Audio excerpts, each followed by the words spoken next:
All right, well, on the way to Louisiana. Obviously took a page from Shade Tree Surgeon's book, and I run in an hour late, but you know what?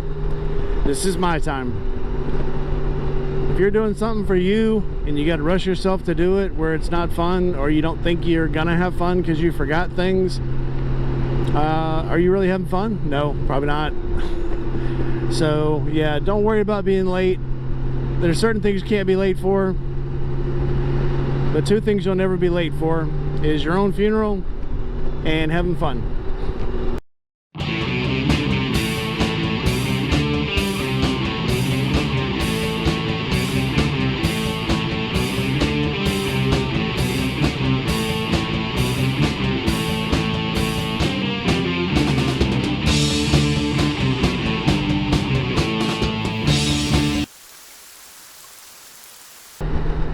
Alright, well, I'm going to put down some miles here. I've decided instead of going down 55 and taking I-10, which would be shorter in time, it's actually 50 miles longer in length.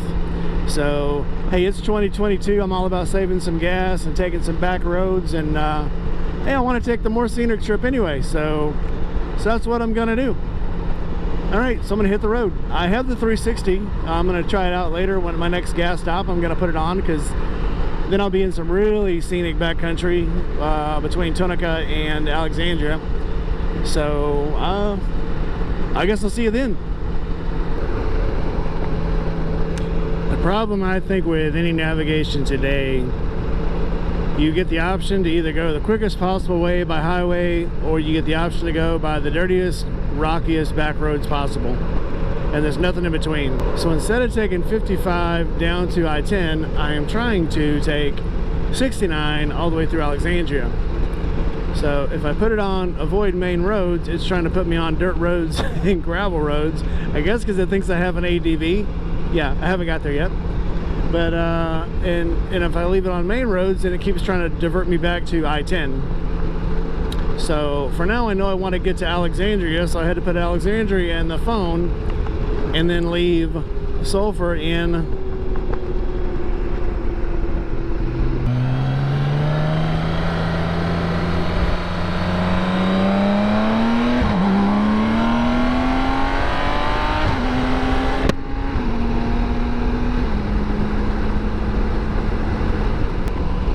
We're gonna make it, probably.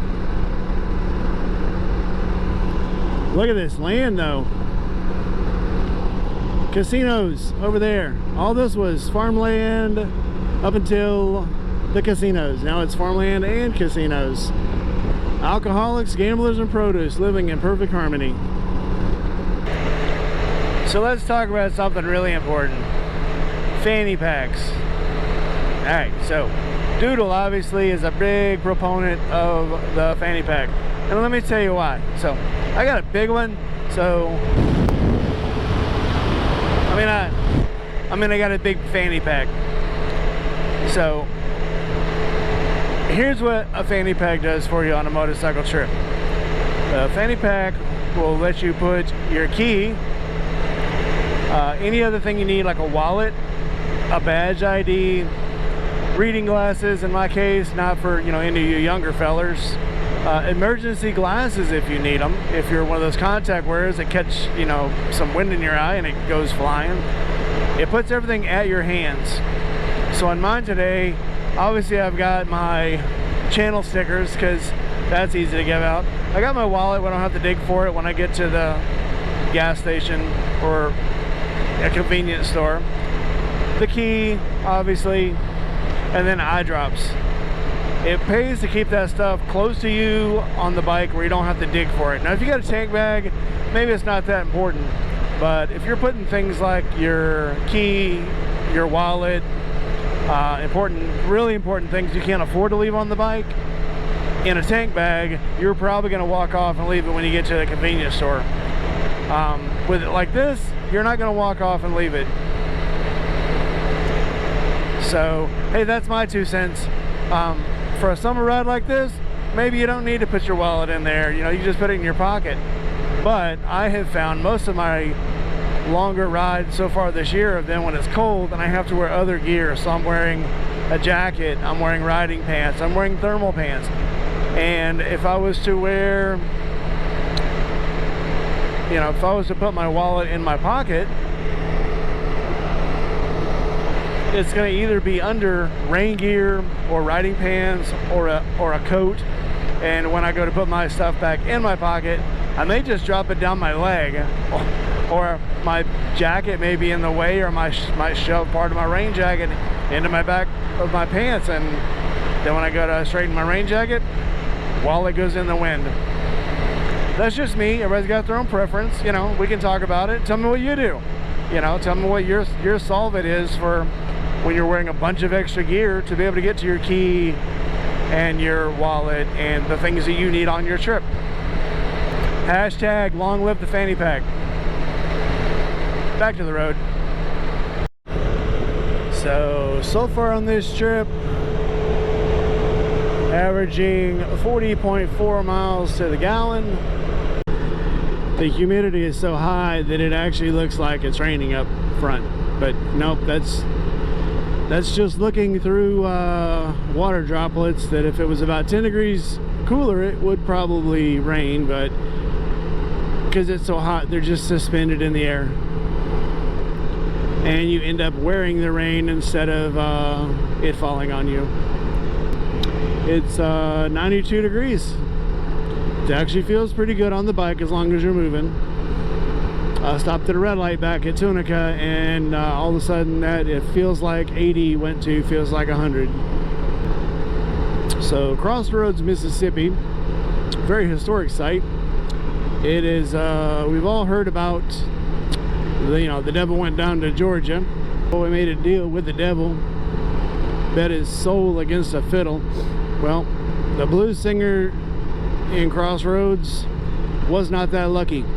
He didn't get a deal, he got a bargain. He sold his soul to be good at guitar. The guitarist in question disappeared, and when he came back, he could play chords nobody had heard before. And that was the presumption, that he had sold his soul to the devil to be a better guitar player. In Clarksdale, there is Crossroads. You can go to the Crossroads, and the sign is up with a guitar in the middle of the road proclaiming this story. For the rest of his life, he played guitar like nobody's business, and then supposedly he got drugged to hell.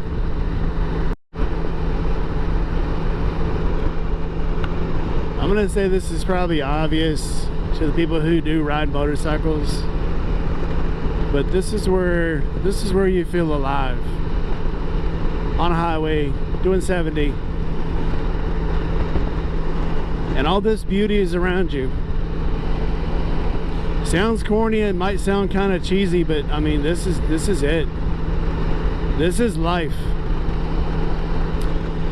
You can imagine what our old ancestors thought when they were out riding through, obviously not on highways like this, not going 70 miles an hour, but when you're riding through these open fields and you feel closer to God and you feel like this is life. But with the absence of highways, I mean, this is pretty cool. Oh, check it out, little dirt devil, and it's gone. I hope I got that. I hope that showed up on film because it was pretty awesome. All right, enough sobbing. Back to the drive. We're entering Clarksdale, Mississippi. Maybe we will drive by the giant guitar. If we do, I gotta stop and take a picture. I'm gonna park the bike right in front of it, probably get a ticket, but I might get arrested. It is a landmark. So I'm not sure if that's the name of the town or that's where the pet store is. In the middle of nowhere is a Phillips 76 gas station. I have not seen a 76 gas station, and I'm not sure is it even open. I sure would like to know. It doesn't look like it. It is not open. False alarm. Would have been nice, because I am thirsty as a I am thirsty as a sheep that's been in the sun all day. Well, carry on, people.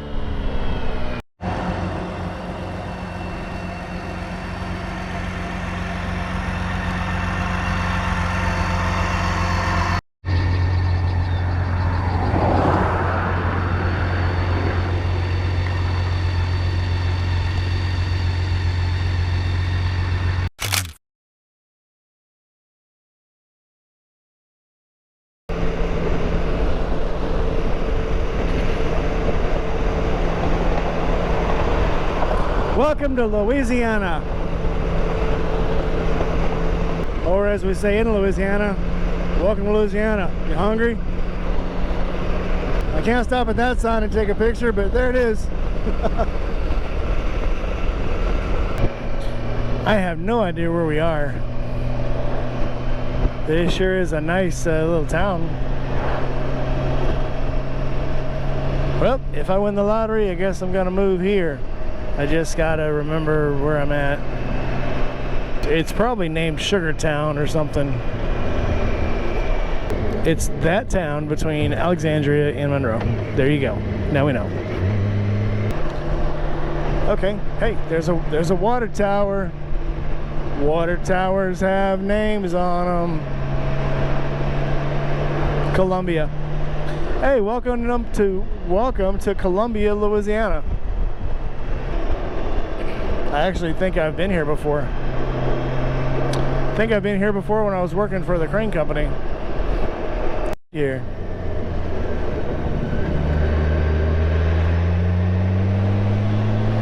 It poured. Well, all right.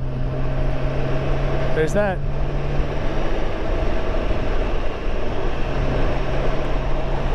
Oh, it's nice and cool. It is now 93 degrees. Hell yeah. Gonna get a little rain on me too. I don't mind if I do. Give me some. This cloud's only like a mile long. I will be out of it way too soon.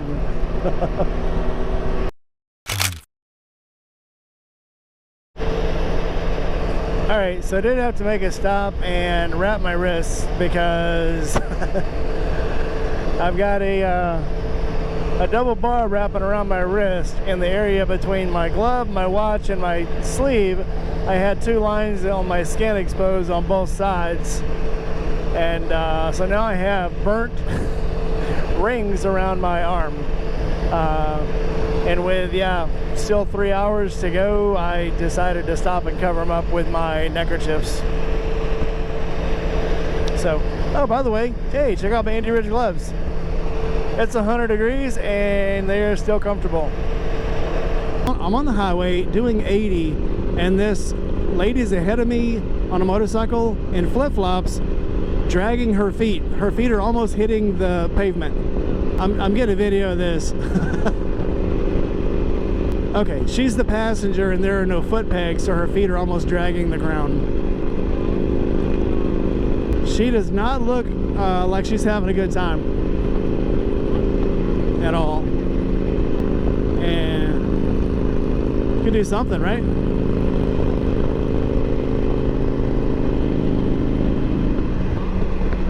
I don't know. Oh, I got so concerned with that I missed my turn. I'm behind some dude that's trying to roll a joint. Bad thing about this bike, it looks a whole lot like a cop bike. Yeah, you don't look suspicious at all going 10 miles an hour under the speed limit in your car with smoke rolling out the windows.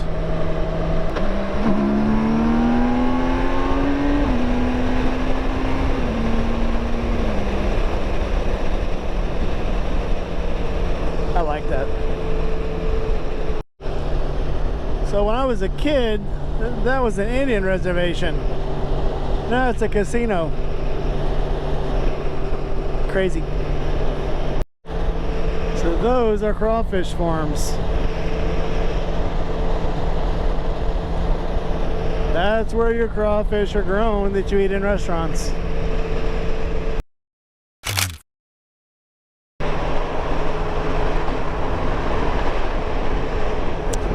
Well, that used to be a big casino.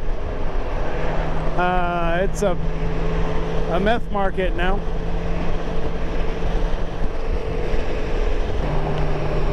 So this bridge has been here as long as me, and it's got derringers crossed on it. I don't know if you can see them as fast as we're going. I'll just slow down a little bit, but yeah, that's what's on the bridge. There's little pistols. Okay, let me watch the road because shit's going on up here apparently. Look at that view.